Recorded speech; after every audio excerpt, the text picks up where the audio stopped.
ทุกคนพามาเบิ่งอ้วนน้อยกำลังหลับเลยของตะแพงตัวนี้เป็นสีม่นๆเลยกินอิ่มแล้วนอนสบายแท้สบายจังเลย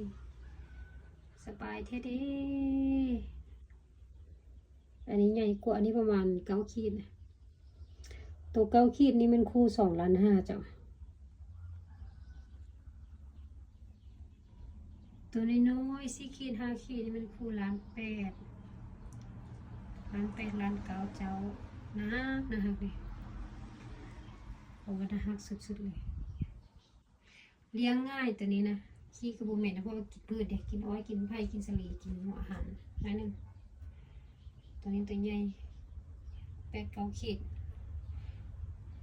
บางเทื่อก็ได้โลเทื่อก็7 ขีด 8 ขีด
ถ้าท่านใดอยากได้แกนแนวพันธุ์มากอ่อนที่มีรสชาติแซ่บมันเหนียวปลูกง่ายดูแลง่ายแล้วก็เป็นไวเนาะ2 เดือนปลายเป็นแล้วก็บ่จำเป็นที่ต้องเฮ็ดครั้งเลยเนาะสามารถปลูกกินในครัวเรือนหรือว่าปลูกขายเป็นสินค้าได้เนาะถ้าว่าสนใจทักเพจได้เลยหรือว่าติดต่อมาที่เบอร์ทางเพจเฮาเนาะ